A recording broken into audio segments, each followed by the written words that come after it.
Hello there, welcome to my art channel. Alright, so I don't want the intro to be too long, so I'll try to be quick. A few days ago, probably a week when this video uploads, Steph from The Average Artist had announced a giveaway in a form of a contest, but not really. I'm not sure what to call it because it's not a competition, but the way to enter is to submit an artwork of a book cover redesign. But yeah, that's basically it. And I thought the prompt would be a very fun art idea since I have not really been feeling any motivation lately due to the demand of my shift work job, you know, like day job, but not really because it's around the clock. So this would hit two birds with one stone. But please don't hit birds because that's not nice. Anyway, to the actual artwork. I have a small sketch of the book cover that I'm redesigning. I wonder if anyone can guess what it is from the scribbles. I refined these rough blobby thingies off camera since I'm not very comfortable sketching while being filmed. And I'm extremely slow. This would have taken maybe a day and a half.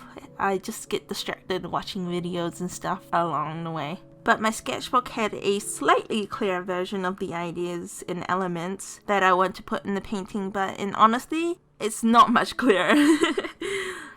I don't remember what kind of paper that I'm drawing on, but I think it might be the cotton rag. It comes in a set of 100 from the SAA, the Society of All Artists. The main watercolor palette that I picked for this painting is the MIJELLO Mission Silver. I haven't really touched this palette since I've had access to the MIJELLO Mission Go paints, but silver is just as good. I chose this palette because from my experience, this might have been changed a lot lately with companies introducing brand new products, but a lot of Asian watercolors tend to have a much more vibrant and sometimes more opaque colors using less pigment on the brushes. This is possibly due to the different watercolor techniques that each region commonly use. So I wanted it to be a bit brighter since the book cover that I'm doing is a children's book and children tend to be more attracted to colorful book covers. I also decided to do an underpainting using my shadows and highlight palette, some yellows and blues from the MIJELLO Silver palette since I found that my art has become a little more muddier than I prefer when I use the shadows after I've done the initial wash, like this ACEO of Teddy from Animal Crossing. So I experimented a bit by doing it first on this piece, and maybe that would help me decide whether to do the shadows before or after painting the washes in the future. So after doing the initial wash of water which stretches the paper, I noticed that the PRISMACOLOUR Col-erase pencil, which is I believe in purple, started to bleed. I'm sure this is the paper's fault because I've had other papers that haven't done this before, but it does add a accidental whimsical effect and I love it. I also decided to pull out my personal palette to use the buff titanium and multiple dark bluish colors like the Payne's Grey and the Jane's Grey that I mix and an indigo from one of the companies which looks more like a Payne's Grey. Since I found it difficult to make a good color similar to that with the MIJELLO Silver for the saucepans. Okay, so I don't remember reading many books from my childhood since I was brought up in one of the more poor communities of Auckland where accessing books was very difficult. I remember our class would go to the school library once or twice a month and we weren't encouraged to take out books. Our school was also sponsored by a rich private all-girls school which purchased each child a book every year.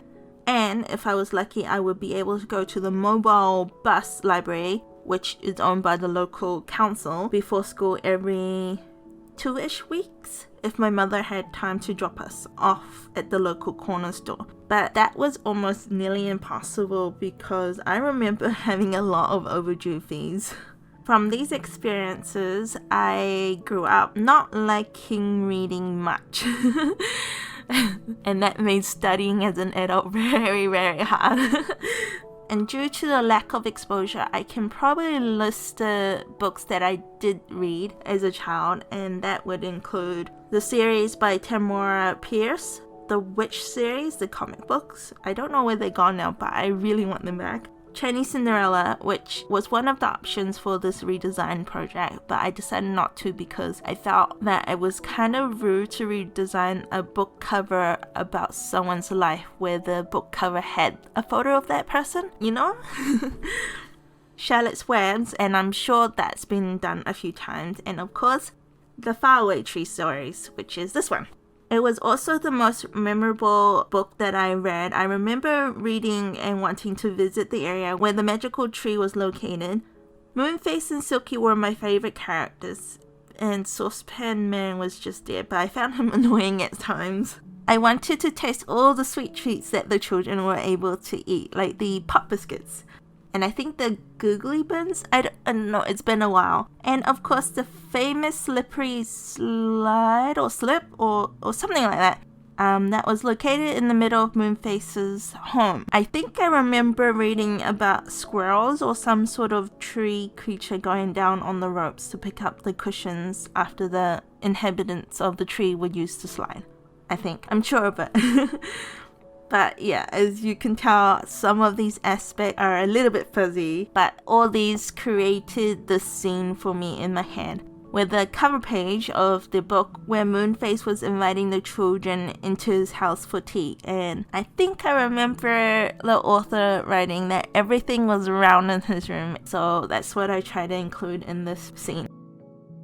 After all the watercolor had been placed on the paper, I pulled out my pencil case of my most used coloring pencils, and I chose these three. I decided to use pencil to make thicker lines, and that would create a softer look than using fine liner, even if it was brown. The first pencil that I did use was a little bit too light for the painting, and it actually drew way too much attention to that line, so I switched to the darker Prismacolor pencil. The paper was so soft that erasing would rip the paper, and my pencil literally sunk into it.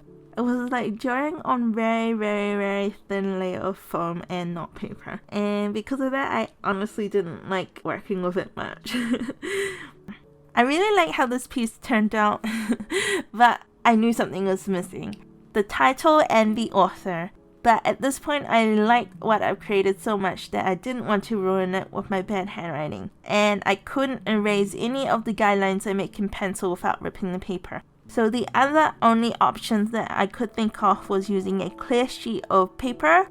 Would it be paper? A clear sheet of plastic or something? Yeah, something like that. But I didn't have anything like that, so I used vellum, or in some places it's called tracing paper, on top. I thought it really added character, like an aged book with the frostiness, which sort of gives homage to Enid Bolton, who wrote these stories, and, if you didn't know, Naughty, in around the 1830s and 1850s. And not only that, but the vellum flips off and on the painting like an actual book, which I don't know why, but I love these little things. And yeah, with the title page added on, the book cover redesign is done. I'm so proud of it. It's actually been 2 years since I made something this size with this level of effort. It's sort of reinvigorating. But I hope everyone is staying safe. Happy painting, and until next time, thank you for watching. Bye!